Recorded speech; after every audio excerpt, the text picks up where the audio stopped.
뭔가 그런 이슈가 있어서 빠지면 이해가 돼요. 이슈가 없어요. 그러니까 다들 지금 왜지?를 찾고 있는 거예요. 저는 개인적으로 감히 해석을 달자면 긴축 발작이다 이렇게 생각이 듭니다. 일반적인 케이스 쪽에서는 이렇게 급하게 들어가는 장면은 들어가야 됩니다. 1조 7천억이 그래서 개인 투자자한테 나왔습니다. 무슨 얘기냐면은 이런 정도의 알지 못하는 상황들인데 그만큼 가격이 싸졌다라고 하게 되면 일단 들어가는 게 맞습니다. 네. 근데 들어가면서도 오늘 계속 저한테 자문을 하고 있더라고요. 이거 맞나? 뭐 현금 있으신 분들은 현금으로 이제 넣어서 이제 막으면 되겠지만 그렇지 못하면 이제 아마 이번 주가 아주 제가 봤을 때는 클라이막스가 될 가능성도 있는 상황입니다. 그러면 이제 지수가 10% 정도 빠졌을 때 어떻게 해야 되는지가 이제 고민인 건데. 일단은 오늘 시장을 좀 어떻게 해석하고 어떻게 보셨는지 한 분 한 분께 여쭤보도록 하겠습니다. 언제나 마찬가지로 항상 첫 스타트는 팀장님께 한번 여쭤보겠습니다. 오늘 시장 어떠셨습니까? 이건 뭐 제가 입사한 지 저도 한 20년 지난 것 같은데 예. 좀처럼 잘 없는 사실 케이스죠. 이런 케이스는. 네. 진짜 시장에서 뭔가 큰 시스템적인 뭔가 큰 변화가 있을 때 한 번씩 네. 나타나는 변동성이 오늘 나타났기 때문에 제 기억으로는 뭐 가깝게는 2020년 3월 달에 코로나 네. 팬데믹 때 그때 정도의 변동성이 이런 게 있었고 과거에는 뭐 다들 아시겠지만 뭐 서브프라임이라든지 네. 그죠? 뭐 IT 위기라든지 뭐 그런 것들 외에는 사실 이렇게 하루에 지수가 10% 전으로 빠질 케이스는 잘 없죠. 네. 잘 없기 때문에 없죠. 네, 좀 흔한 케이스는 아닙니다. 흔한 케이스는 아니라서 한번 뽑아봤는데요. 제가 코스피 2000년도 이후에 역대 하락률로 이게 몇 위 정도에 해당되는지 뽑아보니까 5위더라고요. 2000년도 이후입니다. 2000년도 이후로 뽑아보니까 요 선을 제가 안 뽑았네요. 예. 오래간만에 오다 보니까 그러게요. 네. 저희가 뭐 지난번에 F5 알려드렸으니까 이번에는 찍는 거 네. 저희가 이전 센터장님 자료가 방금 나가서 저도 깜짝 놀라긴 했습니다. 네. 좀 연결됐을까요? 이제 됐을 겁니다. 아마. 네네. 네. 한번 연결을 뭐 말씀 이어주시면 네. 저희들 또 한번 띄워드리겠습니다. 그래서 2000년도 이후로 일별 기준으로 코스피 역대 하락률 상위 5번째입니다. 네. 그래서 이건 만만치 않은 건데 밑에 제가 연도를 일부러 다 넣어놨어요. 넣어놨는데 한번 보시면 2000년, 2008년 뭐 다 좀 전에 말씀드렸던 네. 그러한 이제 아주 시장에 큰 이슈가 있었던 그 구간에서 저런 하락률이 나왔고 이번에 케이스는 좀 특이한 케이스 아닌가 네. 이런 생각이 좀 들고요. 그 다음에 코스닥도 역대 하락률 쪽으로 뽑아보니까 이것도 마찬가지입니다. 네 번째 하락률입니다. 이것도 보면 연도를 보시면 2000년 아니면 2008년도 주로 그런 숫자들이 많이 보이죠. 그래서 사실 오늘은 뭐 여러 가지 하락의 이유들을 이야기를 하고 있습니다. 뭐 경기 침체에 대한 우려감 이야기도 하고, 그다음 미국의 이제 빅테크주들이 최근에 급락하는 부분도 이야기도 하고, 그다음 뭐 다들 뭐 엔캐리 이야기 많이 하고 계시는데 이란 청산 이야기 등 그다음에 중동의 지정학적 리스크까지 하면서 다양한 뭐 하락병을 이야기는 하고 있지만 네. 딱히 뭐 이것 때문에 빠졌다라고 뭔가 말하기도 좀 애매한 네. 그런 상황에서 좀 오늘 세게 좀 얻어맞은 게 아닌가라는 생각에 제가 사실은 오래간만에 오늘 좀 출연이거든요. 네, 지난주에 몸이 네, 괜찮으셔가지고. 좀 완전 오래간만에 출연했는데 출연하자마자 정신 못 차리. 그래서 그러니까 그때 파마하시고 나서 급락하더니 또 출연하시자마자 이렇게 네, 되더라고요. 안 나오는 게 맞는 게 그래서 오늘 두 분한테 많이 좀 도움을 받아야 되지 않을까. 네. 아직 저도 이제 정신을 이제 막 차리려고 하는데 네. 오늘 변동성이 참 심하네요. 네. 그러게요. 그래도 오랜만에 뵈서 저도 반가운 마음에 웃었는데 제가 오늘 방송 들어오기 전에 다짐한 게 있거든요. 오늘은 두 분 만나도 안 웃어야지. 네. 오늘은 웃으면 안 되는 날. 그래서 웃음 다시 걷어드리고 부장님께서는 오늘 시장 좀 어떻게 보셨는지, 이게 그러니까 다들 흔치 않은 사례다 보니까 어느 순간에서부터가 약간 멍해진 느낌도 저는 좀 받았거든요. 부장님께서는 어떠셨습니까? 이거가 굉장히 뜬금없죠. 앞서 말씀하셨던 것처럼 이벤트가 있어서 하락하면 이해가 되죠. 네. 코로나라든가 외환위기라든가. 사실은 오늘의 하락폭은 일본 같은 경우는 87년도 그 블랙 먼데이 다음으로 가장 많이 빠진 거고. 네. 그러니까 뭔가 그런 이슈가 있어서 빠지면 이해가 돼요. 네. 이슈가 없어요.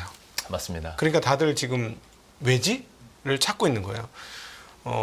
저는 개인적으로 감히 그냥 개인적으로 그냥 해석을 달자면 긴축 발작이다 이렇게 생각이 듭니다. 그러니까 1번발 긴축 발작이라고 보는 게 가장 맞지 않겠느냐. 근데 사실상 뭐 1번이 긴축을 엄청나게 하는 것은 아니에요. 네. 근데 우리가 모르는 것 한 가지, 그리고 증명되지 않는 한 가지, 그래서 제가 계속해서 주장하고 있는 것 한 가지가 이거 엔켈이 뭔가 청산인 것 같은데? 네. 근데 문제는 뭐냐면 실제로 청산이 될지 안 될지 몰라요. 네. 근데 무슨 생각을 저는 하고 있냐면 엔캐리가 실제로 청산이 안 되더라도 이거 엔캐리 청산되는 거 아니야? 라는 생각을 시장에서 할 수 있다는 거죠. 네. 이 시장은 선반영하는 곳이니까 지금 엔화 환율이 162엔에서 142엔이에요. 맞습니다. 말도 안 되게 빠졌어요. 근데 어느 시점부터 이렇게 발작적인 흐름이 나타났냐면 150엔이 깨지면서부터 그랬어요. 제가 엔화를 계속해서 관찰을 하고 있었습니다. 네, 올라갈 때부터 좀 이상하다 하면서. 근데 이번에 그 162엔이 깨지면서 내려올 때 엄청난 손절매 물량이 나왔는데 그 손절매 물량이 딱 트리거로 터졌던 지점이라고 제가 보이는 곳은 150엔이었어요. 네. 설마 151엔 지키겠지. 그게 바로 지난주 수요일입니다. 네. 여기에 제가 사회자로 나와서 우리 그 대신증권의 이병민 부장님하고 팀장님. 예 이렇게 대화를 하다가 설마 이렇게 급하게 빠졌는데 151엔은 지키겠죠. 그날 저녁부터 그 151엔이 무너지기 시작해서 150엔이 딱 깨지니까 정신없이 지금 내려가고 있거든요. 네, 그러니까 이거는 물론 기폭제는 미국의 금리 인하 그리고 연속적인 금리 인하 그리고 추가적인 금리 인하 그러니까 6번에서 7번 금리 인하를 뭐 거의 뭐 한 150bp 금리를 인하해야 한다는 생각 때문에 네. 이거 큰일 났다 이거 서로 맞물려 돌아간 거죠. 그러니까 이게 되게 증폭이 되는 게 마치 그 라디오 앰프가 증폭을 하듯이 네. 물려서 들어가면서 점차 증폭이 되고 있는 거죠. 처음에는 미국 금리가 떨어지니까 엔화가 강세가 되니까 상황들이 또 더 나빠져. 빠져야 돼. 그러니까 또 여기 또 금리가 또 떨어져. 뭐 이렇게 서로 돌면서 증폭이 되고 있는 상황인데 네. 일단은 다 연결이 되어 있지만 그냥 그 사람들이 예상하고 있는 바는 이거 N차입 끝내야 되는 상황이 올 수도 있으니 일단 좀 팔아놔야 되겠다. 규모가 언제 모르니. 네. 그러니까 실제로 N캐리가 청산이 되는 게 아니라 그건 모르겠고 네. 그런 어떤 두려움들이 시장을 감싸고 있는 거 아닌가 하는 생각이 듭니다. 그러니까 어쩌다 보니까 말씀해 주신 것처럼 엔화 흐름이랑 우리 시장이 연동이 돼버리면서 약간 좀 급락세도 우리가 나타날 수밖에 없고 그런 불안감이 커지고 그러다 보니 또 과거 사례를 계속 찾게 되잖아요. 이렇게 급락할 때 진짜 엔캐리 청산이 있었더라. 한 4차례 있었을 때 동안에 폭락을 했다더라. 뭐 이런 이야기를 하면서 불안감이 커질 수밖에 없는데 이게 얼마나 어떻게 청산이 될지는 모르는 상황에서 그 불안감이 또 시장을 더 짓누르는 요인이 아닐까 싶기도 하고요. 대표님께도 한번 여쭤볼게요. 좀 어떻게 보셨는지 특히 어떤 수급적인 측면에서도 제가 앞에서 농담 반 진담반으로 얘기는 했는데 외국인의 선물도 오늘 장중에 굉장히 변동성이 컸기 때문에 좀 어떻게 보셨는지도 좀 분석을 해주시죠. 네, 일단 시장이 사이드카부터 네. 서킷 브레이크 나오는 게 쉽게 나오지도 않거든요. 이게 무슨 시스템 리스크 아까 팀장님 말씀하셨듯이 그게 아닌 이상은 쉽게 나오는 게 아닙니다. 네. 그럼 이게 뭐가 좀 이상한 거예요. 개인적으로는 뭐 솔직히 저는 뭐 방송 활동 한다고 하더라도 저는 트레이더입니다. 트레이더 입장으로 네. 오늘 이런 시장 보면서 가장 많이 든 생각이 뭐냐면 내 자신과의 싸움이었다. 이렇게 생각됩니다. 오늘 같은 날은. 그러니까 어떤 싸움을 하신 거예요? 내가 일반적인 케이스 쪽에서는 네. 이렇게 급하게 들어가는 장이면은 들어가야 됩니다. 들어가야 되는데 1조 7천억이 그래서 개인 투자자한테 나왔습니다. 그중에 제게 조금 있을 겁니다만 있어요. 네, 근데 이게 무슨 얘기냐면은 이런 정도의 어떤 알지 못하는 상황들인데 그만큼 가격이 싸졌다라고 하게 되면 일단 들어가는 게 맞습니다. 네. 근데 들어가면서도 오늘 계속 저한테 자문을 하고 있더라고요. 이거 맞나? 예, 이거 해도 들어가도 돼? 하면서 그런 자문을 하는 과정 쪽에서 시장은 아니야 이러면서 계속 밀리고 있는 상황들인데 네. 여기서 그러면 체크해야 될 거는 그러면 과연 내가 뭐 놓치고 있는 거 없나? 이런 쪽으로 해서 계속 거의 뭐 혼잣말 하는 인형처럼 오늘 그렇게 하루를 봤던 것 같은데 네. 근데 지금은 그렇습니다. 이게 어떤 이유가 있다고 하게 되면 아까 부장님 말씀하신 것처럼 트리거는 환율 쪽에서 나왔겠죠. 매크로 지표 쪽에서 지금 거의 격동의 시기가 지나가고 있더라고요. 뭐 달러, 금리 모두 다 마찬가지로. 근데 지금 시장이 바라보는 거는 지금 현재 엔화가 촉발돼서 엔캐리 트레이드가 나오냐 마냐 이거 중요한 거 아닙니다. 네. 그걸 추정하고 벌써 엔화가 움직이다 보니까 거기서 똑같이 한국뿐만 아니라 일본이 벌써 깨지다 보니까 그걸 바라보고 있는 한국 시장은 당연히 그를 쫓아가는 그리고 특히 그런 거 있지 않습니까? 아니 엔캐리 트레이드가 한국에 들어왔을까요? 그 모르는 일이지만 그런 쪽에서 그러면 코스닥에 들어왔을까요? 근데 코스닥은 왜 이렇게 많이 빠질까? 아. 이런 것들을 봤었을 때 전반적으로 해답을 찾진 못하지만 네. 이런 상황 쪽에서 마지막에 되는 질문은 그거더라고요. 이런 급한 하락 때 적어도 포지션을 구축하지 못한다면 내가 어느 시장에 가서 구축해서 성과를 낼 수 있을까? 이런 생각도 많이 들다 보니까 일단은 진입은 했지만 많이 후달립니다. 네, 그게 현실입니다. 부장님은 어떠셨어요? 오늘 하락 보면서 이게 지금이 기회다, 들어가야 된다입니까? 아니면 아직은 조금 더 지켜봐야 되는 상황이다라는 겁니까? 아니 저희는 뭐 이럴 때는 발목이 잘리더라도 발을 담궈야죠. 아, 예, 뭐 이런 그 유례 없는 하락이지 않습니까? 뭐 네. 지수가 하루에 10% 움직인다는 게 그러게요. 말이 안 되는 얘기거든요. 네, 네. 하루에 1년치 수익률이 움직인 거예요. 네. 뭐 연초 대비 연말 기준으로 8% 올랐다, 10% 올랐다 그러면 아 그렇구나 이렇게 보는데 그리고 미국도 한 해에 오르는 게 한 8% 정도 오르는데 하루에 지금 10% 움직였거든요. 맞습니다. 근데 그게 비싼 자리에서 움직였으면 그 예를 들어서 미국하고 좀 상황이 다른데 미국은 아직도 밸류에이션 부담이 있어요. 네. 예, 그러니까 저렇게 빨리 빠진 거고 그리고 1번도 4만 포인트를 넘었기 때문에 분명히 거품이 있었습니다. 그러니까 저렇게 빠질 수 있는데 한국은 덩달아 빠진 거거든요. 그러면 여기서 더 빠진다고 해도 뭐 이 정도에서는 용기를 내는 게 저는 맞다고 봅니다. 그리고 뭐 한두 대 더 맞죠. 뭐 이 정도 가격은 나쁜 가격. 물론 그거보다 더 안타까운 건 뭐냐면 살 수 있는 현금이 많지 않았다는 게 더 문제예요. 그렇죠, 맞아요. 예, 네. 오히려 그게 더 아쉽더라고. 이럴 때를 위해서 현금을 반드시 마련했어야 됐고. 그래서 저는 개인적으로 교훈을 삼은 게 뭐냐면 끝까지 먹지 말자 앞으로. 끝까지 먹으니까 끝까지 먹으려고 하니까 현금을 별로 안 들고 있다. 네. 중간쯤 먹고 빠져나와서 오히려 하락을 사자. 이렇게 좋은 기회가 왔는데 너무 아까운 거 아니냐. 개인적으로는 그렇습니다. 당할 때 당하더라도. 오늘 뭐 경제 방송 채팅창이나 아니면 종목 토론 게시판 보면 다들 현금 있는 사람이 왕이었어요. 네. 다들 부럽다고 막 그런 얘기 했었는데 역시 지금 현금을 갖고 있는 사람이 왕인데 안타깝게도 현금을 갖고 있는 사람들이 생각보다 많지 않다라는 부분 얘기를 해주셨고 팀장님께서는 뭐 이 두 분의 전략도 모두 들었으니까 근데 저희가 지난주에 한번 급락이 있을 수 있다라고는 많이 얘기를 해드렸는데 그거를 기회로 삼아야 된다라는 결론이 났었거든요. 지난주 월요일에도 그리고 지난주 뭐 금요일에도 그런 비슷한 뉘앙스가 나오긴 했었는데 이렇게 막 10%씩 빠져버리면 사실 좀 다른 얘기가 될 수도 있지 않을까. 네네네. 개인 투자자 입장에서 좀 어떤 전략이 지금으로선 좀 더 기다리는 게 낫지 않을까. 그거 하나를 추가해 볼게요. 근거로 기다려야 되는 근거로. 네. 금요일 급락하면서 이제 반대 매매가 내일 또 나오고 오늘에 또 반대 매매가 있을 테고. 네네. 야, 그러면 이게 수급이 계속 악순환으로 꼬이는 거 아닐까에 대한 불안감들도 충분히 있으니까요. 네. 이번 주 어떤 전략 혹시 펼치고 계세요? 사실은 우리가 경험적으로 그러한 이제 신용 레버리지 반대 매매 물량들이 출회가 되고 네. 그게 어느 정도 손바뀜이 일어났을 때가 사실 바닥인 경우가 많죠. 네. 그래서 그 항상 이제 이런 이슈가 있을 때 저는 이제 옆에 부서에 한번 체크를 해보고 이제 오는 편인데 내일 뭐 몇백 개 계좌 뭐 이야기를 하시더라고요. 네. 그 담당하시는 분들이. 그래서 이제 조금씩 뭐가 반응을 하기 시작했구나라는데 아직까지도 그래도 엄청 많이 쏟아지는 건 아닌 것 같은데 근데 이번 주에 이 악순환이 끊기지 않으면 이제 고비가 될 수 있죠. 오늘 빠졌던 부분 수요일 날 뭐 계속 연결이 되면서 뭐 현금 있으신 분들은 현금으로 이제 넣어서 이제 막으면 되겠지만 그렇지 못하면 이제 아마 이번 주가 아주 제가 봤을 때는 클라이막스가 될 가능성도 있는 상황입니다. 그래서 그러면 이제 지수가 10% 정도 빠졌을 때 어떻게 해야 되는지가 이제 고민인 건데 사실은 상식적으로 본다라면 뭐 대표님과 이제 부장님이 말씀하신 것처럼 용기를 한번 내볼 만한 자리죠. 어떻게 보면. 그리고 평소에 내가 사지 못했던 주식 있잖아요. 네. 많이 올라서 이거 좀 비싼데 해서 못 따라갔던 주식들은 네. 사실 오늘 웬만한 종목들은 10에서 15%씩 빠졌거든요. 네.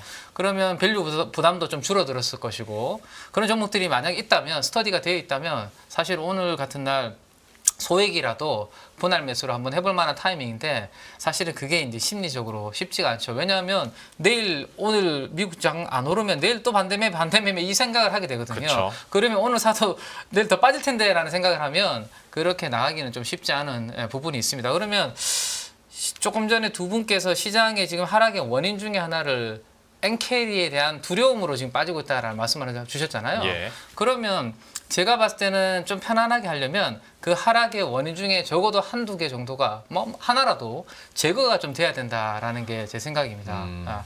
그러면 우리가 계속 지금 N 이야기를 하고 있는데 지금 화면에서 보시고 있는 이 그림이 뭐냐면 엔화 부채가 많은 국가들 순서대로 이렇게 지금 나열이 되어 있는데요. 뭐 차이나는 워낙 따로 노니까 빼고 USA입니다. USA가 미국 맞죠? 네, 미국이 엔화 부채가 많은 국가 중에 거의 탑입니다. 그리고 보면 의외로 지금 밑으로 쭉쭉쭉 내려가면 사우스 코리아가 한국 맞죠? 네. 그러니까 의외로 엔화 부채 많은 국가들 중에서 탑 10 안에 미국과 한국이 이렇게 들어가 있고 그러면 아까 두 분께서 말씀하셨던 그러한 두려움이 생겼을 때 당연히 여기에 들어가는 자금들이 밖으로 빠져나올 네. 가능성이 있는 상황이고 그런 부분들이 최근에 미국 주식도 그렇고 좀 작동을 좀 하고 있다라고 보는 게 맞을 것 같고요. 그러면 우리가 N 이야기를 했으니까 결국에는 그러면 그 부분이 해결이 돼야 된다라는 건데 요거 한 가지만 말씀드리고 이게 우리가 악순환 이야기를 계속 하고 있잖아요. 네.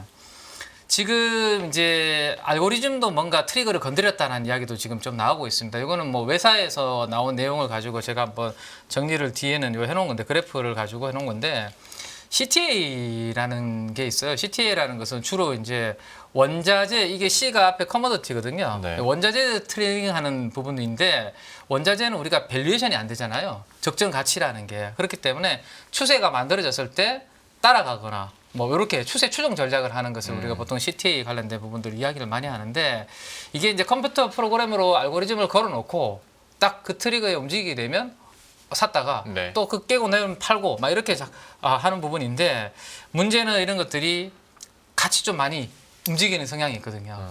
이게 그림이 이제 보시면 최근에 단기적인 그림이 가장 아래쪽 검은색 그림만 보시면 될 것 같은데 여기 영선을 최근에 한번 건드린 적이 있습니다. 네. 이게 뭐냐면 이렇게 건드리고 나면 그냥 쉽게 말해서 손절 라인을 건드렸다라고 생각하면 돼요. 네. 그러면 이제 들어왔던 물량 자동으로 네. 이제 매도가 나가게 되면 하나가 팔면 다 같이 파는 그런 흐름이 되죠. 그래서 제가 이 CTA의 쇼텀 모멘텀 전략 중에 최근에 이제 영 아래로 내려갔던 케이스를 미국의 나스닥하고 중첩에서 제가 그려놓은 거거든요. 내려갔을 때를 보면 미국 증시가 한 번씩 이렇게 출렁했던 케이스도 이렇게 나오거든요. 그래서 이런 부분들도 수급적으로 좀 영향을 주고 있다라는 것을 감안하면 이 악순환을 끊으려면 결국에는 그럼 엔화가 돌아서야 되죠. 뭐. 네. 네. 엔화가 지금 조금 전에 말씀 주셨던 것처럼 160에서 140 밑으로 지금 이렇게 떨어졌잖아요. 그러면 적어도 이게 멈추든지 안 빠지든지 아니면 이게 돌아서는 흐름이 나타나야 적어도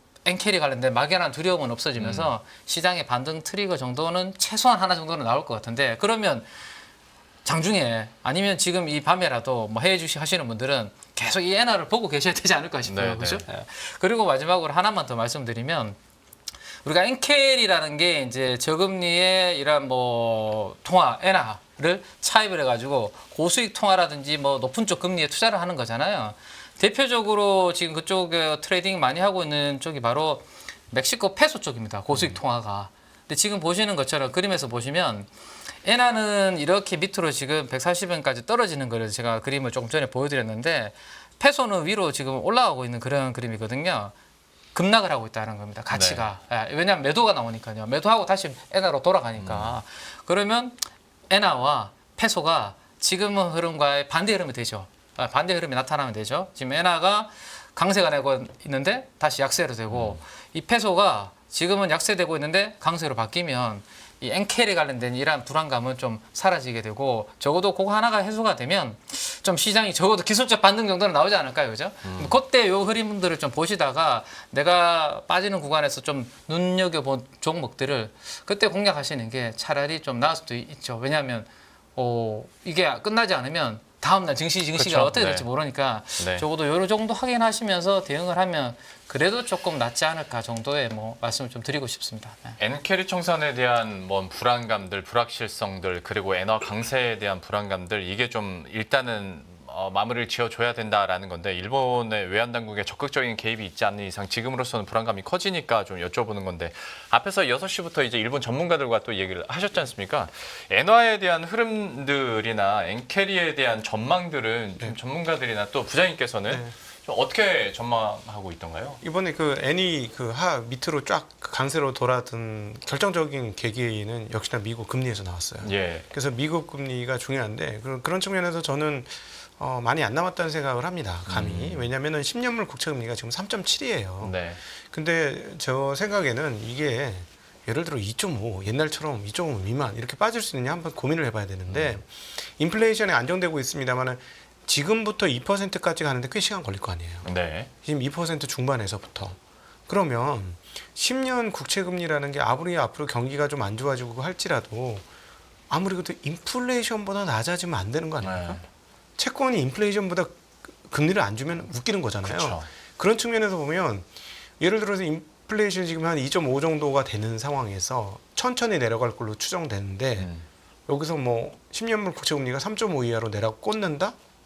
전 쉽진 않을 것 네. 같아요. 지금 3.7까지 왔기 때문에 그리고 오늘 보니까 방금 전에 1년 내 최저 금리 그러니까 가격으로는 최고점을 방금 찍었어요. 네. 3.6을 찍었습니다. 3.6을 찍고 다시 3.7로 회복이 됐어요.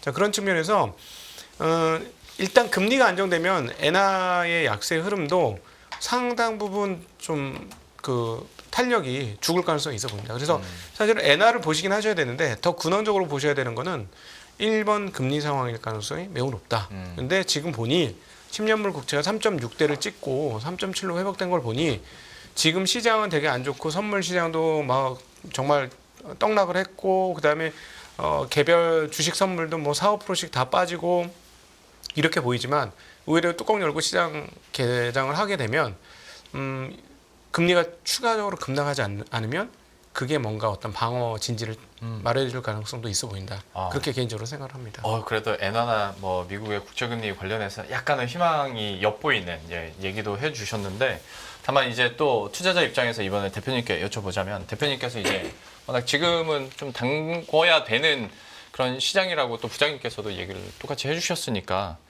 반대 입장에서 이런 질문을 할 수도 있는 것 같아요. 많이 떨어진 게 매수의 이유는 아니지 않냐. 이게 네. 불안감이 어느 정도 좀 해결이 되고 나서 해야 되는 거 아니냐. 그러니까 지금은 매도를 한다고 실익이 있는 것도 아닌데 그렇다고 매수에 어떤 확신이 있는 것도 아니지 않냐라고 반문할 수 있을 것 같아요. 네. 여기에 대해서는 좀 어떻게 보시는지.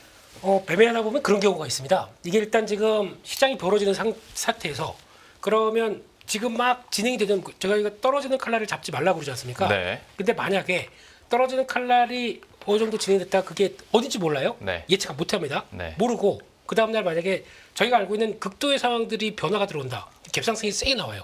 아, 무슨 얘기냐면은 지금은 오히려 둘 다 리스크가 있다고 하게 되면 주식 사는 것도 리스크예요.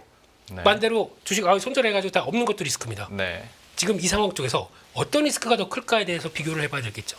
그렇게 되면은 제가 선택한 길은 주식을 비우는 게 더 리스크가 크겠다라고 판단하다 보니까 이지수대 레벨 이 상황 쪽에서는 채우는 게 맞겠다고 생각하고 들어가는 거죠. 네. 근데 그런 상황 쪽에서 따라하지 마십시오. 예. 상당히 리스키합니다. 예. 리스키한 상황이고 이거는 개인 투자자가 어느 쪽에 조금 더 포커스를 두느냐의 선택의 문제인 거잖아요. 그렇죠. 네. 그러니까 차라리 두 가지 방법. 그러니까 이런 거 다 지나가고 안정되고 매수할게라고 네. 하게 되면 그만큼의 가격 메리트보다 프리미엄을 더 주고 사야 됩니다. 나는 시장에서 한 무릎에서 사도 난 그렇죠. 좋아. 예. 네. 그런 관점으로 나오는데 하도 하다 보니까 차라리 그냥 여기서 들어갔다가 나머지 연금 갖고 나머지만 가지고는 안정됐을 때 나머지 들어가는 게 맞겠다. 그래서 네. 아예 그냥 칼날을 맞는 거죠, 몸으로. 맞겠다는 각오하면서 들어가는 것도 방법인데 따라하지 마십시오. 피곤합니다. 그냥 거의 너덜너덜해집니다. 네. 근데 아마 이런 급한 상황이 발생할 만큼의 그러니까 제가 생각하는 거는 그렇게 뭐 시스템 리스크가 강하게 들어올 정도의 압박이냐 네. 하고 오늘 계속 물어본 게 그거거든요, 저한테. 네. 저는 아니래요. 네. 머리에서는 아니라고 합니다. 그러면 그냥 손이 나가야 되겠죠. 그런 상황 쪽에서 돼가다 보니까 이 모양 요거리 됐는데 모르겠습니다. 일단 지금은 뭐 후에는 한다고 그랬으면 무슨 뭐 다 질러놓고 뭐 어떻게 하겠습니까? 근데 중요한 거는 나머지 남은 현금을 네. 어떻게 잘 또 대응을 해서 펼쳐가느냐 이게 더 중요한 것 같다라는 생각이 들기 때문에 나머지 공구로 넘겨야죠. 안정을 노리는 쪽으로 나머지는 네. 노려야겠죠. 네. 일부에서 우리 그 센터장님께서도 말씀을 해주셨지만 저는 개인적으로 이럴 때 그럼 도대체 뭐 일반 투자자들은 뭐를 기준으로 봐야 되느냐. 꼭 잡을 기둥이 있어요. 저는 개인적으로 항상 이 기둥을 중심으로 생각을 하라. 이런 예. 말씀 드리고 싶은데 기둥이라는 건 뭐냐면 내가 관심 있고 내가 투자하고 싶은 회사에 소위 말하는 실적 대비 주가죠. 그래서 소위 말하는 밸류에이션. 그게 그 기준이 되는 겁니다. 그러니까 뭐 지금 사실 시세의 흐름, 가격의 흐름 보면 마음 흔들리죠. 아니 태풍이 부는데 내 몸이 내 옷자락이 안 움직일 방법이 있습니까? 네. 근데 내가 가야 할 곳이 여기가 맞다면 그거 보고 가는 거예요. 바람이 불어도. 근데 이제 밸류에이션 따져보면 오늘 하이닉스 뭐 엄청나게 빠졌어요. 10% 가까이 빠졌는데 이제 113조 됐습니다. 근데 지난 2분기 실적이 5조 4천억이었어요. 분기가. 그리고 이게 줄어들 거라고 얘기 안 했고 이건 확정된 실적이에요. 2025년 상반기까지는 거의 확정된 실적인데 네. 그러면 분기 5조 하면은 운기 20조짜리 영업이익을 하는 회사예요. 네. 지금 이 113조는 실적이 거의 반토막 나야 된다는 얘기예요. 분기 실적이. 그럼 26년에 어떻게 될지 모르겠지만 아니 26년에 반토막 난다는 보장도 없고 근데 그걸 지금 반영을 그렇게 한 거예요.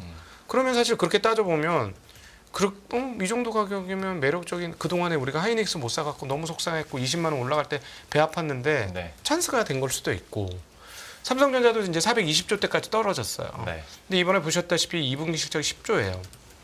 근데 HBM도 제대로 팔아먹지도 못했고 HBM2만 팔았고 그 다음에 그 메모리 가격이 올라서 이익이 늘었지 메모리 수량이 늘은 건 하나도 없어요. 네. 네. 그러니까 지금 상황이 그럼 되게 좀 안타까운 게 일본처럼 뭐 고공행제에서 뭐 약간 거품기가 있었다는가 아니 미국처럼 뭐 밸류에이션 너무 높아서 거품기가 있었다 그거 하나도 아니거든요. 앞으로 실적이 늘어날 수 있는데 이렇게 된 거니까 부장님 그러면 네. 반대 입장에서 질문을 드릴 수밖에 없는 저의 처지를 이해해 주시면서 반대쪽에서 얘기하는 사람들은 SK 하이닉스도 적자 때 주가 반등 나왔었고 지금은 너무 실적에 대한 장밋빛 전망들이 많으니 이때가 주가 선반영돼서 고점일 수도 있다. 조심해라.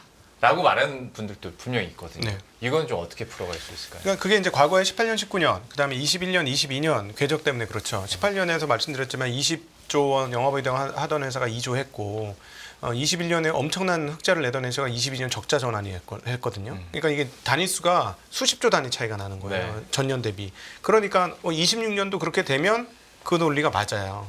지금 앞으로 1년간 20조 이익 냈는데 그 다음에 5조도 이익을 못 내. 그럼 그게 맞거든요. 근데 의문인 게 26년에 그렇게 실적이 꺾인다는 보장을 누가 할 수 있느냐는 거예요. 왜 이렇게 말씀을 드리냐면 삼성전자 하이닉스가 바보가 아닌 다음에는 여기서 물량을 증설시킨다? 쉽지 않을 것 같아요. 네. 지난 분기 적자였어요. 쉽게 얘기하면 지난 분기 적자, 지난 분기 적자였어요. 반도체 사업부가. 그런 회사가 여기서 설비 용량을 증설을 해서 26년에 혹시나 잘못돼갖고 물량 늘어났고 적자 나는 상황들을 불러일으킨다? 저 쉽지 않을 것 같거든요. 근데 네. 언제나 반도체는 물량을 증가시켜서 적자가 났어요. 그런 측면에서 보면 물량을 지금 늘린다는 건 HBM만 늘리겠다는 거고 네. 딱 하나 이제 삼성전자가 SSD 늘리겠다는 거, 낸드 늘리겠다는 거 그거 외에는 늘리겠다는 게 없는데 과연 26년도에 과거처럼 똑같은 궤적을 그릴까? 잘 모르겠어요. 그거를. 네. 오케이, 알겠습니다. 지금의 반론들에 대해서 또 다른 시각을 설명을 해주셨으니까 여러분들도 참고하시길 바라겠고요. 팀장님께 밸류에이션 측면에서 이 질문하고 다른 질문으로 또 넘어갈 텐데 어쨌거나 코스피는 PBR이 0.8배까지 떨어졌지 않습니까? 그 0.8배를 우리가 매력으로 봐야 되는지 아니면 좀 더 뭐 같은 질문이 될 수도 있겠습니다만은 그 0.8배에 대한 의미 부여를 어디까지 해야 됩니까? 그렇죠. 우리가 이제 이 시계열로 이렇게 그림을 좀 넓게 봤을 때는 저는 2018년도부터 이제 그림을 이제 그려놓은 건데 오늘 사실 이 밑으로 떨어진 거잖아요. 그죠? 네. 방금 말씀하신 0.8배대로 이제 떨어진 건데 기준은 되죠. 이게 2020년 3월 달을 제외하면 극단적인 저런 값을 제외하면 대부분의 시장이 한 번씩 하락이 왔을 때는 0.8배가 지금 보시는 것처럼 그죠? 네. 웬만하면 0.8배에서 멈춥니다. 예. 근데 저런 이제 아까도 우리 이야기 나왔던 몇 가지 그런 시장 이벤트들이 있을 때는 네. 사실은 0.7, 0.6 그거 갔다 올 수도 있는 거죠. 아무도 그건 알 수 없는 거죠. 네. 근데 그러한 극단적인 경우를 제외하면 대부분 우리가 0.8배 정도 가면 야, 한국 우리 벌어들이는 이익, 그다음에 벌어들이는 질, 이런 것을 감안하면 좀 싼 거 아니야? 라고 이제 애널리스트 분들이 이제 PBR 이야기들을 많이 하게 되시죠. 이제 네. 아마 이제 내일부터 보고서가 바로 이제 나오지 않을까요? 예, 우리 코스피 PBR 0. 몇 배는 과거 역사적인 밴드 하다 보니까 여기서는 너무 겁먹지 말거나 아니면 가지고 있는 것들을 패닉셀에 동참하지 말자. 뭐 이런 내용들이 아마 내일부터 많이 나올 겁니다. 그러한 정도의 저는 기준이지 0.8배라고 해서 무조건 우리나라 주식이 저기에서는 엄청나게 토끼처럼 팍 다시 튀어오른다. 이거라고 보기에는 좀 어렵지 않나. 다만 이제 우리 부장님께서 말씀하신 것처럼 단기간에 뭐 다른 시장의 외적인 이벤트로 인해서 주가가 많이 빠졌으니까 종목별로 낙폭 과대에 따라서 그동안 보이지 않던 밸류에이션을 좀 싸게 보여주는 기업들은 충분히 이제 저가 매수가 들어올 수 있는 환경이긴 한데 문제는 이제 전체적으로 그런 편안하게 주식을 싸게 살 수 있는 그런 환경이 좀 돼야 되는 거죠. 지금은 용기가 있어야 사는 거 아니냐 뭐 이런 이야기를 하고 있는 거잖아요. 지금. 맞아요. 우리가 맞아요. 편안하게 사는 게 아니라 누군가는 지금 목숨 걸고 사야 된다는 거죠. 맞습니다. 네, 그래서 그 포인트 때문에 제가 그 0.8배에 대해서 여쭤본 게 네. 0.8배 되면 과거 사례들을 봤을 때 어느 정도 지켜주더라라는 그 논리로 가기에는 빅스 지수만 보더라도 그냥 90도로 치솟고 있거든요. 네. 야, 이거를 보면서 어떻게 우리가 시장에 대해서 안도를 할까에 대한 생각이 들어요. 네. 근데 또 한편에서는 야 변동성 지수 이 정도로 치솟는 거 보면 야 이제는 어느 정도 또 끄트머리지 않겠냐?라고 또 희망회로도 돌리시는 분들이 있는데 맞아요. 이게 우리 CNN 머니에서 왜 공포 탐욕 지수 많이 보시잖아요. 예. 또 한참 또 이렇게 뭔가 시장이 변동성 커질 때는 꼭 지금 위치가 어딘가 이런 것들이 또 많이 돌아다녀요. 그럼요. 네. 근데 지금 오늘 밤에 만약에 미국이 이대로 끝나면 지금은 공포와 극단적인 공포 경계에 딱 지난 주말에 끝났거든요. 네. 아마 왼쪽으로 이동을 하겠죠. 근데 항상 이 왼쪽 구간이 지나고 나면 주식을 싸게 살 수 있는 구간이었습니다. 다만 그때 우리가 이제 당연히 모든 안 좋은 악재들이 많으니까 손이 잘 안 나가고 네. 두렵기 때문에 잘 못 사죠. 네. 그리고 저기에서 어느 정도 이렇게 이동을 하면 그때서야 이제 그때 또 샀어야 되는데 보통은 그렇게 많이 되기 때문에 네. 이건 쉽지 않습니다. 사실 이런 부분들은. 그래서 저는 이제 하나를 보고 있는 것 중에 하나가 우리 왜 탄광 속의 카나리아 이야기를 많이 하죠. 네. 요 새를 가지고 들어가면 뭐 탄광 속의 위기를 미리 감지를 해준다라는 거죠. 그래서 제가 개인적으로 그래서 보고 있는 것 중에 하나는 이 그래프를 그냥 바로 보여드리면 지난 금요일까지 미국 시장의 이 하이드 스프레드랑 나스닥 지수를 같이 이제 그려서 중첩을 해놓은 건데 딱 데칼코마니처럼 지금 움직임이 나타나고 있거든요. 그러니까 이 하이드 스프레드라는 게 좀 뭐라 해야 되나 정급 본드라고 보시면 됩니다. 네. 위험한 채권들 언제 보도가 날지 모르는 그런 것들입니다. 근데 안전한 채권 국채 대비해서 전환 이제 정급 본드들이 스프레드가 많이 벌어지면 부동위험이 커진다라고 그냥 그렇죠. 쉽게 네. 생각하시면 돼요. 그죠? 그러면 그래프가 이게 위로 올라가면 안 좋은 거죠. 시장 안 좋잖아요. 그죠? 근데 최근에 이게 올라가면서 똑같이 여기 지금 나스닥이 빠지고 있거든요. 그러면 적어도 이런 몇 가지 우리 지표 있죠. 아까 V 코스피도 이야기하셨고 네. 뭐 몇 가지 지표가 있는데 이런 지표들이 어디까지 사실 갈지 모릅니다. 과거의 정도 보면 이 정도면 많이 올랐는데 하지만 혹시나 이게 뭔가 위기가 증폭이 혹시라도 되어가지고 위로 여기까지만 올라갈 수도 있는 거 아니에요, 그죠? 그러면 적어도 저라면 아까 우리 김민수 대표님 말씀하신 것처럼 조금 더 내가 더 주고 사더라도 이런 이제 그 부도 지표들이란지 이런 변동성 지표들이 고개를 좀 숙이는 것을 좀 확인하고 약간 더 주고 사면 훨씬 더 편안하지 않을까라는 생각이거든요. 그래서 밸류에이션이 지금 떨어져서 주가 떨어져서 좋은 것들 알고 그런 기업들은 몇 개 골라놓고 대신에 올 하반기나 내년도의 방향성이 반드시 좋아져야 되고 증익이 나오는 섹터나 종목이어야 되겠죠. 그런 것들을 타이밍은 그러면 이런 지표들을 좀 보시면서 아까 말씀드렸던 뭐 금리 말씀도 해주셨고 애나 우리 이야기도 했는데 이런 위험 지표들을 보시면서 좀 변화가 좀 나타날 때 그때 내가 미리 종목을 골라놨다가 뭐 여유가 있다면 현금이 있다면 그렇게 공략을 하시면 조금 물릴 가능성보다는 그래도 사자마자 수익으로 좀 날 가능성이 쉽지는 않지만 높지 않을까 뭐 그렇게 말씀을 좀 드릴 수 있을 것 같아요. 우리 코스피의 카나리아는 그러면 V 하이힐드 코스피. 스프레드 우리나라 보면서 국내로는 이제 V 코스피를 보고 있는데 V 코스피가 2020년도 이후로 최대폭으로 지금 올라버렸거든요. 네. 그래서 지금 한번 그림을 가지고 간 거를 한번 보시면 요겁니다. 보시면 오늘 한 방에 지난주가 22.7이었나 그래요. 금요일 날. 100% 이상 그러니까 증가율로 따지면 역대급의 오늘 V코스피 증가율이 나온 거거든요. 위로 지금 보시면 여기까지 올라갔잖아요. 이게 이제 코로나 앞에는 제가 너무 길어서 빼버렸는데 코로나 이후로 거의 최대의 변동성이 오늘 나타난 거기 때문에 그러면 사실 이게 치솟았을 때를 보면 거의 빨간색 지수는 바닥이었습니다. 네. 그죠? 바닥이었습니다. 그래서 바닥일 수는 있는데 적어도 이런 것들이 약간 이렇게 슬로우해지는 것들을 보고 하면 조금 더 주고 사더라도 편안할 수 있지 않을까 정도 말씀을 드릴 수 있을 것 같아요. 알겠습니다. 아마 2부 보시면서 우리 몇몇 시청자 여러분들은 그래서 뭐 어쩌라는 거야 라고 생각하실 수도 있을 것 같은데 오늘 같은 시장에서 제가 바라는 것은 최대한 많은 전문가들의 최대한 다양한 의견과 다양한 자료들을 통해서 여러분들이 좀 결정에 도움을 주고자 하는 마음이기 때문에 참 어찌 보면 중구난방일 수도 있는데 여러 가지 자료들과 또 투자 뷰들 이렇게 듣고 있으니까 오늘은 좀 감안해서 들어주시길 바라겠고 다음으로 이제 엔비디아 그다음에 AI 반도체 얘기 넘어갈 건데 그 전에 혹시 거시적인 측면에서 혹은 시장적인 측면에서 이 말은 꼭 하고 싶다라는 부분 있으실까요? 혹시 세 분 중에? 그거 하나만 더 체크하고 가겠습니다. 그러니까 좋습니다. 지금 매매하다 보면은 이게 기술적 분석이 안 통하는 때가 나옵니다.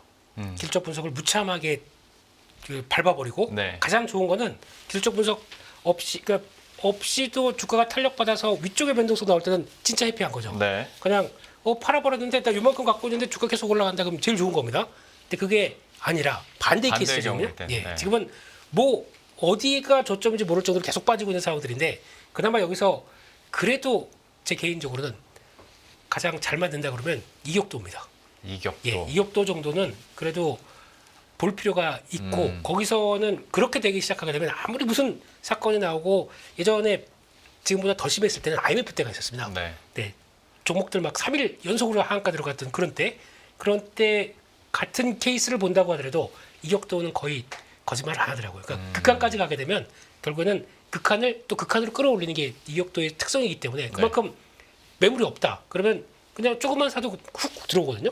그런 상황으로 봤었을 때는 지금이 단순하게 그냥 뭐 여러 가지 내용 본다고 하더라도 가능성이 여기서부터 지금도 더 밀리면 밀릴수록 그런 변화의 가능성도 크다라고 개인적으로 생각을 하고 있는데 혹시 자료 있나요? 자료요? 네. 여기 있습니다. 아. 네.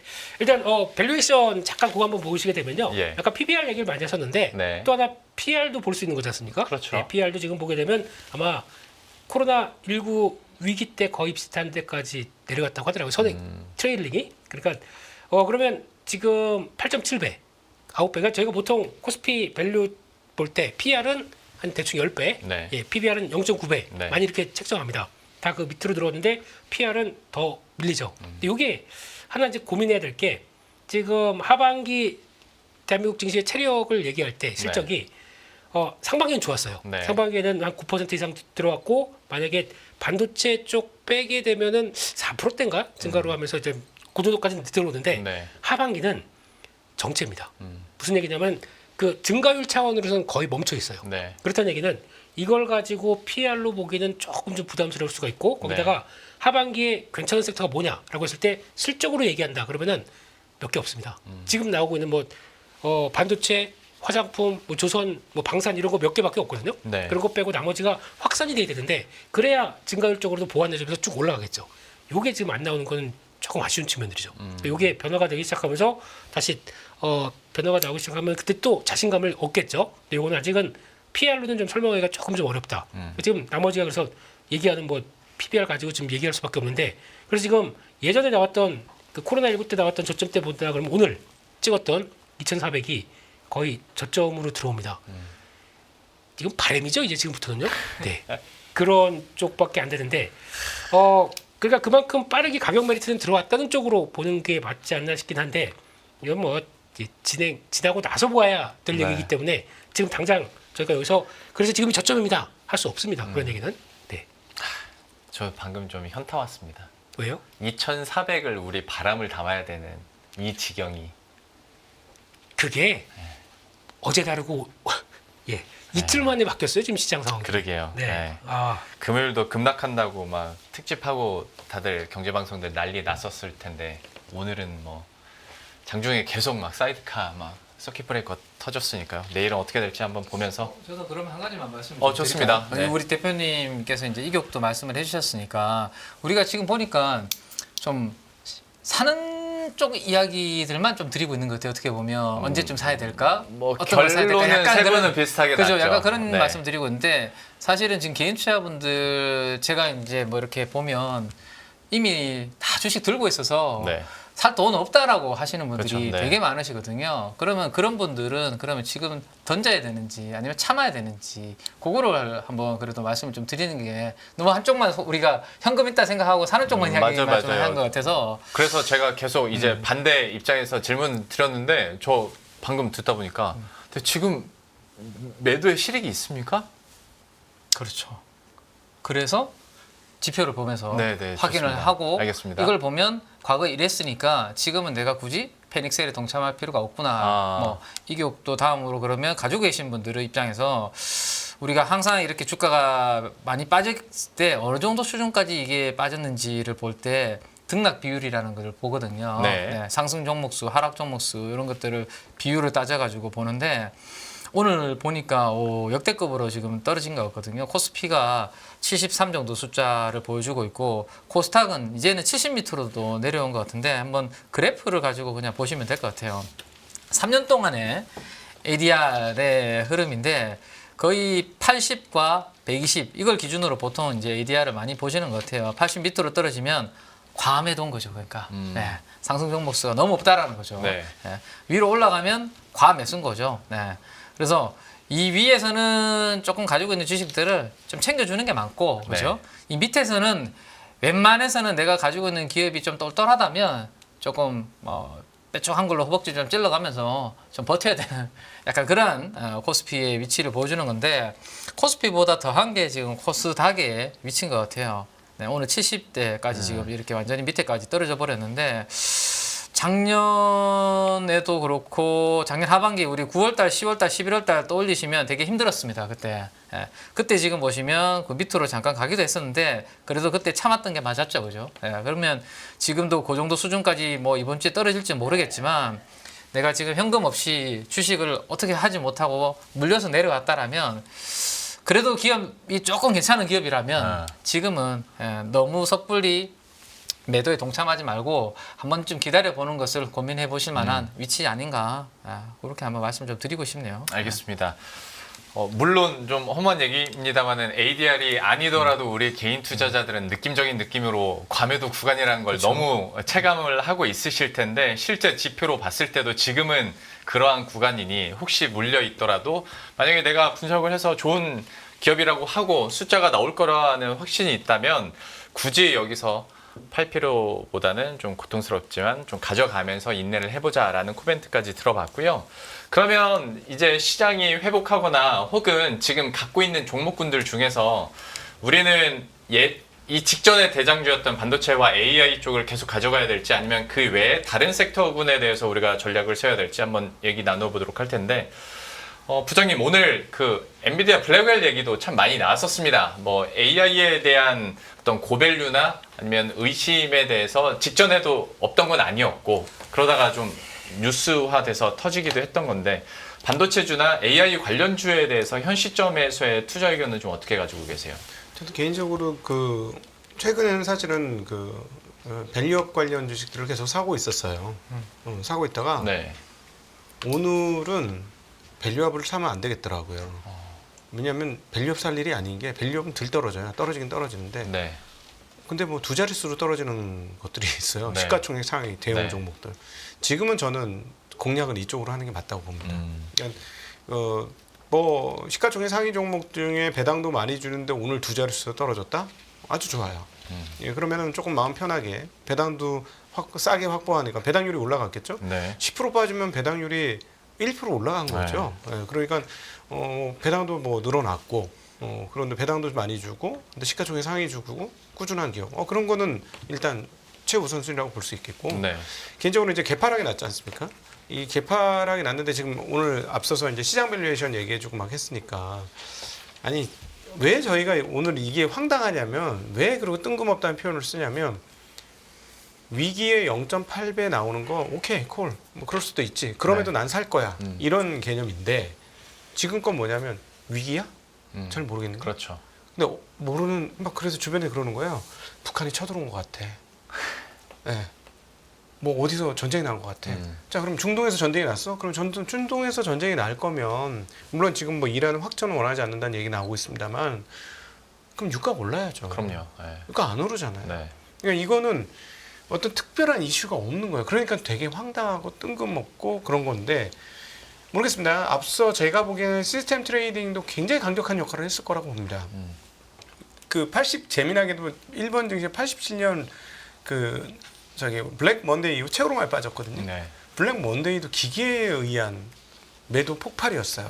그러니까 제가 보기엔 이번도 좀 비슷한 것 같아요. 그렇게 많이 빠진 걸로 봐서. 네, 네. 앞서 우리 팀장님도 말씀해 주셨지만 그러면 결국 이걸로 빠진 거면 본질적 하락이라고 보기엔 조금 어려우니 네. 이 부분은 메워질 거다. 이 갭을 메울 거다라고 보면 지금은 많이 빠진 놈을 사시는 게 맞습니다. 아. 그리고 시가총액 대형주 쪽에서 많이 빠진 놈을 사시는 게 저는 개인적으로 맞다고 봅니다. 놈이라뇨 부장님. 죄송합니다. 분이라고 할게요. 네. 안 그래도 오늘 많이 빠진 종목들, 특히 대장주였던 종목들 같은 경우에 이제 프로그램 매도 성격이 워낙 강하다 보니까 기업의 가치가 변하지 않는 이상 여기는 그래도 좀 긍정적인 포인트를 가져갈 수 있지 않겠냐라는 분석들도 분명히 나왔었는데 그 맥락에서 또 얘기를 부장님께서도 해주신 거고, 근데 그게 그러니까 반도체주를 지칭하시는 건가요? 아니면 지금 시가총액 상위 종목 중에서 실적은 잘 나오는데 오늘 많이 뭐 두 자릿수로 빠진 종목들을 전반적으로 말씀하시는 건가요? 네. 반도체를 포함한 전반적입니다. 오늘은 정말 물불 안 가리고 다 빠졌어요. 네. 그래서 뭐 자동차도 뭐 10%씩 빠졌고, 네. 그리고 그 밸류업이라는 은행도 두 자릿수로 네. 빠졌고, 그다음 뭐 보험, 화재, 그러니까 카드 뭐 이런 것들도 엄청난 속도로 빠진 거예요. 맞아요. 그래서 이제 보수적인 분들은 배당 성향이 강한 시가총액 상위 종목으로 가시면 되고, 공격적인 분들은 그냥 단순 낙폭 큰 걸로 가시면 될 것 같아요. 알겠습니다. 대형주 중에서. 네. 어떤 섹터나 종목군들을 고르는 데 있어서 수급적인 측면으로도 대표님께 한번 질문을 드려볼 텐데, 외국인 같은 경우에 오늘 한미반도체도 좀 사고 네. 지주사들도 다시 몇몇 종목은 막 사고 했단 말이죠. 네. 지금까지 외국인 타율이 어쨌거나 가장 좋았으니까 이걸 따라가야 되나? 근데 이제 방금 전에 부장님께서 밸류업보다는 지금은 이제 다른 종목군들에 대해서 얘기를 해주셨는데, 오늘 외국인들의 수급이나 매매 동향들을 봤을 때 개인 투자자들은 좀 어느 섹터나 어느 종목군에 집중하는 게 지금으로서 좋아 보입니까? 네, 일단 지금 동향을 보면은 외국인들 오늘 그래서 샀다. 네. 종목들 보니까 이거 다 보실 수 있는 거잖아요. 네. 그래서 대규모 금액을 샀다. 이거 별로 안 중요합니다. 그게 아니라 최근 들어서 계속 연속적으로 샀다. 이게 더 중요합니다. 네. 그만큼 이게 이 정도쯤 가격 메리트가 있다고 생각하다 보니까 그들도 밑에서 받치고, 네. 물론 이게 성격은 달라요. 뭐 프로그램 매도가 나오면서 시장을 밀고 같이 연결시키는 쪽이 있다고 하더라도 혹시나 그래도 자기네 필요해서 사는 종목들 같은 경우는 차이가 있을 거 아닙니까? 네. 근데 최근에 시장 하락함으로 인해도 연속적으로 샀다 그러면 그건 좀 다른 문제겠죠. 그런 걸 중심으로 보시는 게 맞을 것 같고요. 네. 근데 그런 상황 쪽에서 낙폭이 커졌다. 그러면 뭐 지금 오늘은 뭐 섹터 종목 이거를 얘기할 때는 아닌 것 같아요. 무차별적으로 다 빠진 종목들이 많다 보니까. 근데 그래도 최근 기조상으로 가장 많이 빠진 거는 시장의 약간 오해 아니면 시장의 좀 두려움, 많이 오르니까 많이 빠졌지라고 하면서 나왔던 AI와 함께 같이 움직였었던 뭐 반도체 쪽이겠죠. IT 반도체 쪽. 네. 네. 근데 반대로 말씀드리면 이쪽이 반등을 못하고 그러면 다른 쪽들 뭐 2차 전지가 올라간다. 네. 아니면 또 바이오가 올라간다. 그렇다고 시장을 세게 돌릴 수가 있을까요? 그건 한계가 있다고 그렇죠. 생각 들거든요. 네. 그거는 안정이 된 다음에, 그 다음에 어느 정도 된 다음에 반도체가 그러면 1달락은 돌려놓고 그 다음에 주도는 이쪽이 다시 끌고 가면서 변화가 나오고 네. 그런 건 차이가 있겠지만, 지금 처음으로는 먼저 딱 코를 잡고 네. 이렇게 쭉 끌어올린다. 그러면 많이 빠졌던 그쪽들이 먼저 라인업을 맞춰놔야 네. 그 다음에 나머지 종목들에 대한 변화도 그 다음에 생각을 할 수 있다고 생각되거든요. 네. 그러니까 주도주는 아마 이때 요 변화가 나오고는 바뀔 수 있다고 생각합니다. 네. 예, 그러니까 지금까지는 상반기까지는 뭐 다 저희 알고 있는 뭐 전력기부터 AI와 연관된 쪽에 반도체 뭐 하이닉스를 비롯한 여러 가지 종목들이 나온다고 하는데, 일단 급하게 알았던 거 돌린다고 하더라도 네. 그 다음에 저희가 체크해야 될 거는 주도주가 그대로 계속 그게 될 것이냐, 아니면 그게 아니라 나머지 쪽의 변화가 그래서 금리가 인하되기 시작하면서 금리 인하 수혜와 함께 그동안에 시장은 그런 거 좋아하잖아요. 좀 새로운 거. 네. 지금 새롭게 탄생해서 새로운 자금과 그런 쪽으로 움직이는 것들을 더 좋아한다 그러면 주도주가 바뀔 수도 있습니다. 네. 그럴 가능성도 생각하면서 시장을 바라보는 게 더 중요할 것 같거든요. 예. 이전에 반도체였으니까 이번에는 반도체로 간다. 물론 올라줘야 시장의 트렌드를 맞춰갈 거예요. 네. 근데 그 외에 플러스 알파가 더 강한 쪽이 어디냐를 지금부터 계속 체크하고 두드리고 봐야 될 것 같은데 그런 쪽에서 그러면 지금부터 만약에 외국인들이나 수급들이 들어오는 거 체크한다 그러면 그런 것도 한번 보시면 좋을 텐데 가장 큰 기반은 그렇게 들어갈 때 기반은 첫 번째 대한민국 증시 두 개밖에 없습니다. 첫 번째 실적이든가 아니면 성장성입니다. 네. 그 성장으로 얘기를 할 수 있는 부분들이 확인된다라고 하게 되면 그게 주도주의 조건이 될 수가 있거든요. 그렇기 때문에 지금은 약간 1차로 회복되는 거 말고 그다음에 구간 쪽에서는 저희는 열어놓고 시장을 봐야 되지 않나 생각됩니다. 알겠습니다. 사실 오늘 같은 장에서 종목 얘기나 뭐 구체적인 섹터 얘기 하나하나 하는 게 큰 의미가 있겠냐 싶어서 저희들도 1부에서 2부 넘어갈 때 평소에는 항상 기관과 외국인의 매매 동향과 그 매수매도 탑5를 보여드렸다가 오늘은 일부러 보여드리지 않았는데 그래도 제가 가운데 앉아 있으니 저는 제 할 일 할랍니다. 종목 얘기를 안 할 수가 없어요. 그러니까 반등을 했을 때 주도주가 누가 될 것이냐에 대해서 오늘 얘기 나왔던 건 바이오 혹은 인프라 쪽 얘기도 많이 나왔었거든요.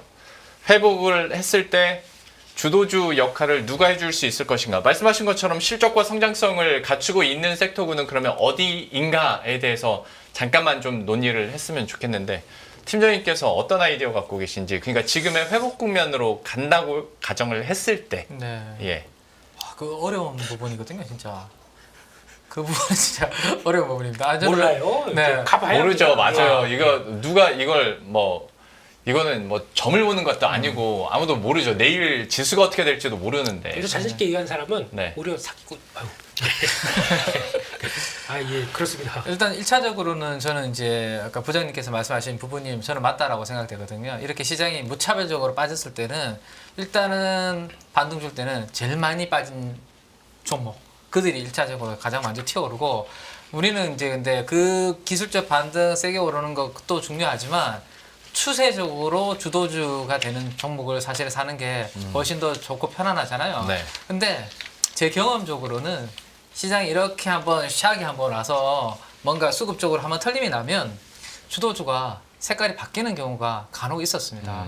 그래서 기존의 주도주가 계속 될지 사실은 저는 뭐 대표님 잘 아시겠지만 저는 가서 사실 조선은 좋게 받고 왔는데 네네. 오늘 하루에 조선이 오늘 하루만 조선 ETF가 한 14%, 15% 장중에 빠지는 걸 보고 야 이번 그러면 사이클 끝나고 난 다음에 내가 좋아하는 조선이 다시 갈까 이런 고민들을 저는 사실 하게 되더라고요. 네, 그래서 이 고민은 좀 더 필요한 부분인 것 같아요. 네, 좋게 보고 있는 섹터들이 그리고 지금 강했던 섹터들이 이번 시장 조정 후에 갈 때 또 주도주로 갈 것인지 아니면 전혀 예상하지 못했던 좀 새로운 애들이 움직여서 주도주가 될 건지 그건 아마 확인을 좀 해야 되는 부분이고 지금 예측하기보다는 움직이는 걸 봐야 사실은 좀 답이 나오는 부분이거든요. 그렇다면 제가 오늘 이 끝난 이 기간 외국인 업종별 매수 강도 상위 업종 판을 그려봤을 때 뚜렷한 특징을 저는 못 찾았습니다.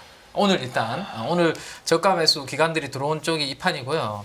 외국인들 들어온 판이 이쪽 판인데 공통적으로 중첩되는 경우는 핸드셋이라는 이 부분밖에 없는데 핸드셋 버크셔 해서웨이에 우리 워렌 버핏이 또 애플을 또 줄였다는데 뭐 약간 찝찝하고 그러면 오른쪽에 공통적으로 매도한 업종을 보니까 이거는 좀 겹치네요 오히려 거기에서 눈에 좀 또 아프게 띄는 게 반도체가 오히려 좀 눈에 띄고 있습니다. 예. 그죠? 그래서 저는 반도체가 기존의 상반기에 보였던 그 흐름을 이번에 조정 이후에 다시 그릴 건지에 대한 부분들을 저한테 물으신다면 사실은 좀 자신 있게 말을 못할 것 같아요. 한 가지 그림만 좀 보여드리면 일단 오늘 삼성전자 외국인들이 한 1조 팔았죠, 그죠? 네, 외국인들이 하이닉스는 한 2, 3천억 정도 뭐 몇천억 판 것 같은데 최근에 6월달과 7월달 샀던 거 삼성전자는 그나마 덜 팔다가 오늘 이제 많이 팔았고 하이닉스는 이미 최근에 2달 동안 샀던 것을 벌써 다 토해내기 시작했습니다. 그래서 수급적으로는 일단은 조금 안 좋은 상황인데 제가 약간 고민을 하고 있는 부분은 이 반도체의 YOY 영업이익의 증가율입니다. 그러니까 우리가 왜 상승률이라는 걸 이야기하잖아요. 기울기를 네. 이야기하죠. 지금 이렇게 반도체가 예를 들어서 뭐 HBM 영향이든지 아니면 레거시 쪽이 뭐 HBM 때문에 캐파 때문에 좋아서 그렇든지 이렇게 영업이익 증가율이 올라왔다라면 지금 밑에 그림을 보시면 이게 원래 3Q고 4Q 내년도 1Q, 2Q에 제가 영업이익 YOY 증가율을 이제 그려놓은 건데요. 이게 기울기가 성장을 합니다. 성장은 지금 다 숫자 플러스잖아 하는데 기울기가 이렇게 올라가다가 지금 약간 이렇게 꺾이는 기울기가 완만하게 그런 그림들이 나오거든요. 이런 기울기가 나오는데 얘네들이 상반기나 작년도부터 보였던 그 주도주로서 아주 강한 시세를 낼 수 있을까? 저는 이제 그 고민을 좀 하고 있는 거죠. 네. 다만 반도체가 진짜 많이 빠졌습니다. 아시는 것처럼 이거 보시면 반도체 하락률 상위 보시면 웬만한 종목들은 올해 연중 고가 대비해서 다 반토막입니다. 거의. 제가 다 정리해 놓은 거잖아요. 네. 예. 그렇기 때문에 아이고. 낙폭과대로서 충분히 움직일 수 있는 환경은 되는데 그 다음 스테이지에서 얘네들이 다시 주도주처럼 움직일 것인지에 대한 고민은 조금 더 앞으로 업황도 좀 따져보면서 좀 해야 되지 않을까. 왜냐하면 만약에 AI에 대한 투자 지금 뭐 감소하는 거 아니야? 아니야, 그대로 할 거야, 많이 할 거야 이야기 나오고 있는데 혹시라도 거기에서 약간만 슬로워지면 지금 레거시 쪽에 좋은 이야기 나왔던 것 중에 하나가 HBM 쪽으로 캐파 할당을 많이 하다 보니까 공급 때문에 그죠? 공급 네, 이슈 때문에 맞아요. 레거시 좋다라는 이야기를 했잖아요. 근데 만약에 HBM 쪽이 혹시라도 약간 슬로워진다라고 되면 이거 뭐 레거시 쪽에 붙였던 스토리가 약간은 좀 희석되는 부분이 생기거든요. 그래서 일단은 단기적인 낙폭 과대는 반도체 쪽에 올 수는 있는데 이게 과거의 주도주 사이클을 그릴지에 대해서는 앞으로 조금 더 계속 한번 고민을 해보면서 저도 좀 업데이트를 좀 해드려야 되지 않을까라는 그런 생각을 좀 가지고 있습니다. 알겠습니다. 반도체에 대해서 또 자료들을 몇 가지 보여주시고 향후에 대한 전망이나 지금 투자 의견들을 얘기를 해주셨는데 글쎄요, 지금으로서는 뭐 앞에서도 저희가 말씀을 드렸습니다만은 시장 외에 막 종목별로 섹터별로 이게 뭐 더 좋을 것 같습니다, 뭐 나쁠 것 같습니다 하는 거는 지금 상황에서는 큰 의미 없을 것 같아서 남은 시간은 이제 투자 전략과 시장에 또 여러분들이 생각하시는 다른 기타 변수들 뭐 있는지 한번 체크를 해보도록 할 텐데 일단 지금으로서는 모두가 ISM 서비스업 지수 어떻게 나올 것인지 일단은 예, 그거 보고 있는 것 같은데 여기에 대한 포인트를 부장님께 좀 여쭤보겠습니다. 일단은 ISM 서비스업 지수가 몇이 나와야 존내 만회가 아니라 이 시장이 이걸 어떻게 해석하고 소화하느냐에 대한 문제일 수도 있을 것 같은데 이 변수, 이 지표 네. 변수 어느 정도로 심각도를 보고 계세요? 지금 심리가 굉장히 많이 위축됐잖아요. 그리고 이제 그 실업률 나오고 고용 지표 꺾이면서 이거 바로 침체로 간다라고 보니까 네, 어떤 지표들이 나와서 이게 바로 그 연준 인사들이 얘기한 것처럼 우리는 한 달 정도 가지고는 확정적으로 생각하지 않는다. 네. 추세를 만들어야 된다라고 얘기했으니까 그렇게 바로 넘어갈지 아니면 이번에도 예상보다 훨씬 나쁘게 나와. 그러면 이제 어떻게 되냐면 아니 제조업도 꺾이는데 서비스까지 꺾인단 말이야?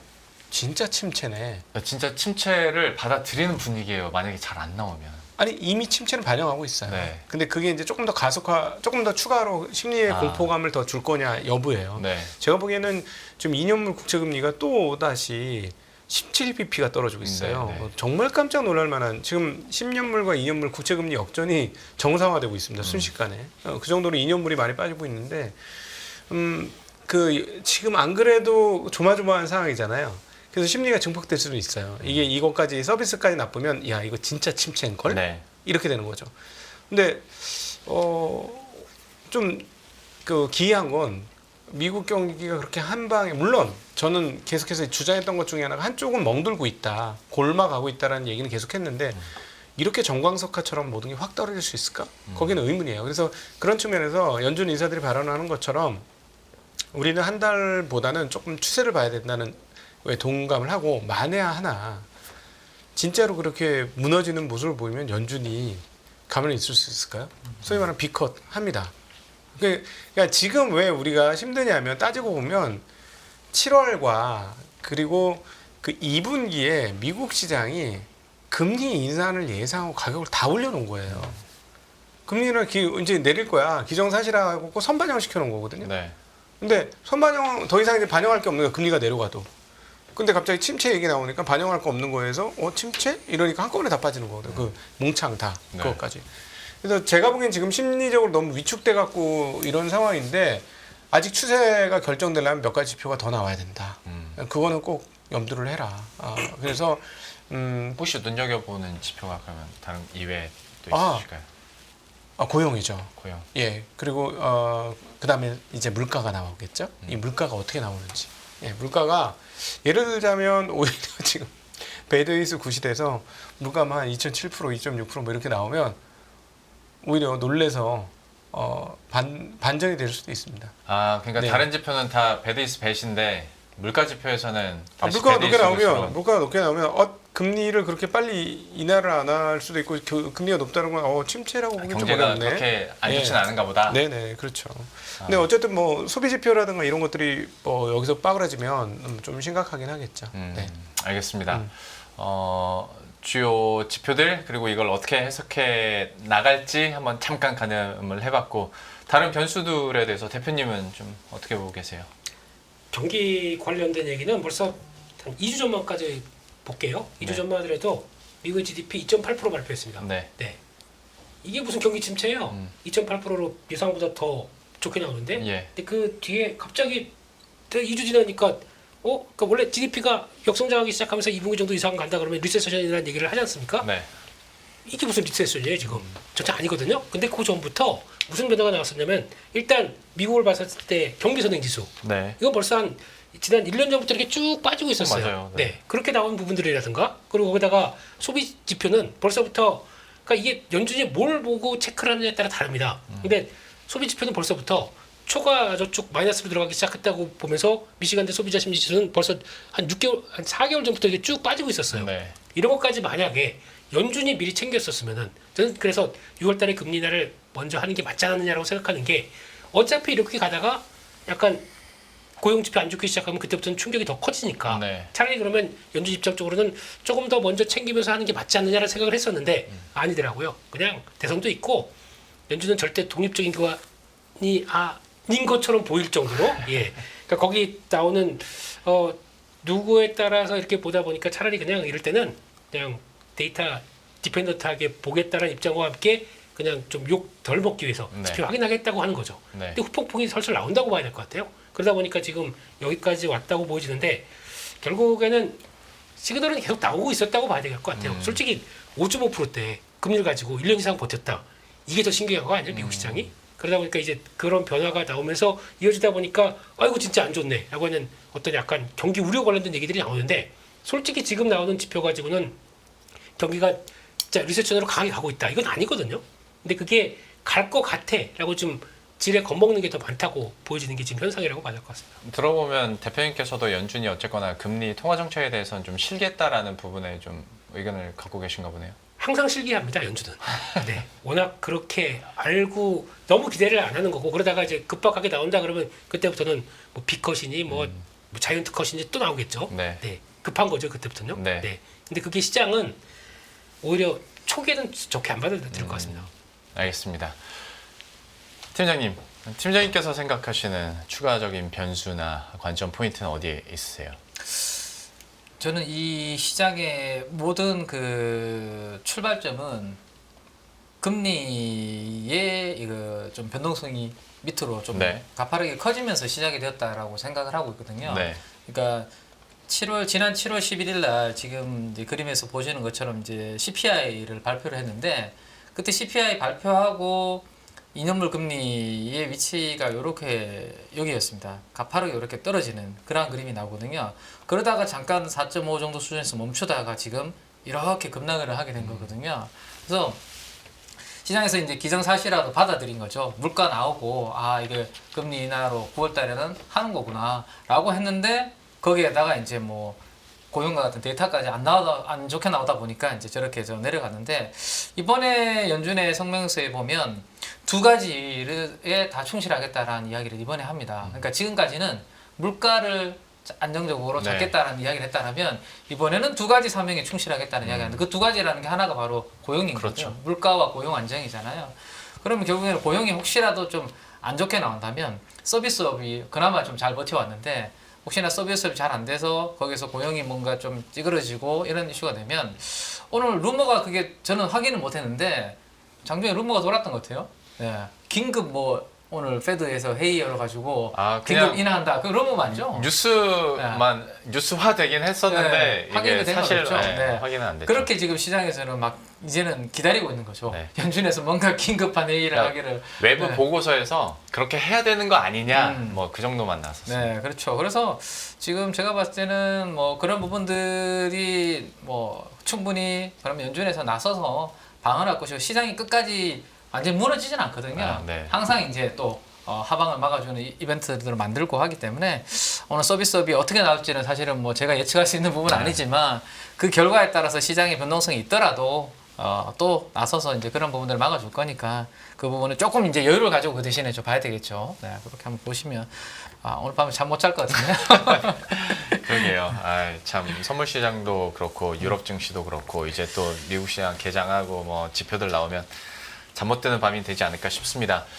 시간이 약간 허락이 돼서 이 부분은 부장님께서 좀 느낌 잘 살려주실 것 같아서 제가 한번 질문 드려볼게요. 신중호 센터장께도 여쭤봤었던 건데 연준의 그 금리 인하 폭에 대해서 9월 금리 인하는 이제 100% 기정사실하니까 25bp냐 50bp냐 오늘 급락하면서 이제 50bp가 엄청 대두도 많이 됐었는데 뭐 25bp를 내렸을 경우와 50bp를 내렸을 경우에 시장에 받아들이는 해석이 좀 어떻게 다를 수 있을까요? 50bp 가지고도 서로 좀 해석도 달리하고 그러더라고요.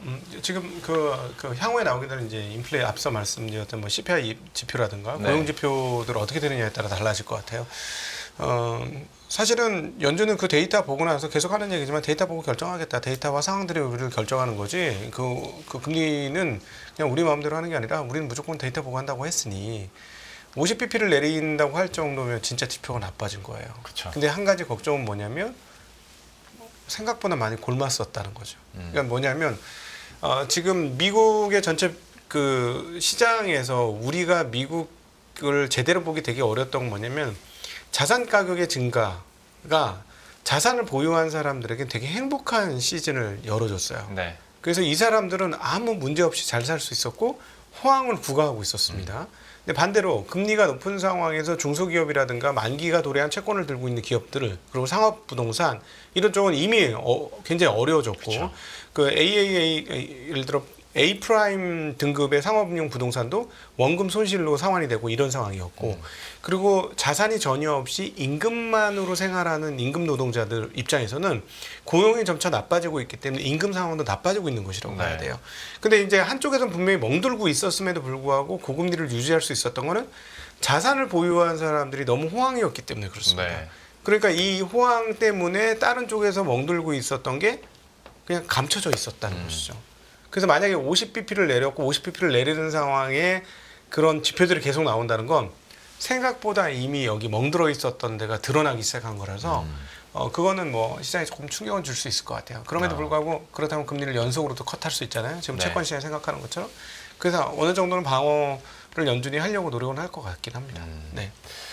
아유 참 좀 답답한 게 우리가 지금은 예상하고 시나리오를 쓰는 수밖에 없어서 좀 답답한 마음이 있습니다. 그런데 자 이렇게 속수무책으로 시장이 급락을 해버리고 그리고 앞에서 거듭 말씀드렸지만 뭔가 희대의 사건이 터진 게 아니라 지금 갑자기 이렇게 그냥 맥없이 빠져버리다 보니까 저희가 여러 시나리오와 여러 경우의 수를 저도 여쭤보고 이제 전문가분들께서도 여러 경우의 수로 답을 해주시고 계신데 아유 참 내일장 또 열리는 거 보고 한번 다시 전략을 짜 드려야 되는 수밖에 없어 보입니다. 특히나 뭐 두 분은 이제 매일 시장과 접근해서 우리 시청자 여러분들과 함께 하시는 분들이기 때문에 내일 또 새로운 전략으로 짜 주시고 오늘은 이 정도로 좀 마무리 짓도록 하죠. 세 분 여기서 인사드리고 마치도록 하겠습니다. 신한투자증권 광화문 금융센터 곽상준 부장, KB증권 프라임클럽의 민정희 팀장, 레몬리서치 김민수 대표와 함께했습니다. 고맙습니다. 감사합니다. 안녕하세요. 이승입니다. 더 많은 영상을 보고 싶으신 분들은 화면 오른쪽에 있는 구독 버튼을 눌러주시기 바랍니다. 그리고 영상을 보시면서 좋아요는 필수인 거 아시죠? 항상 인포맥스 라이브를 사랑해 주셔서 감사합니다.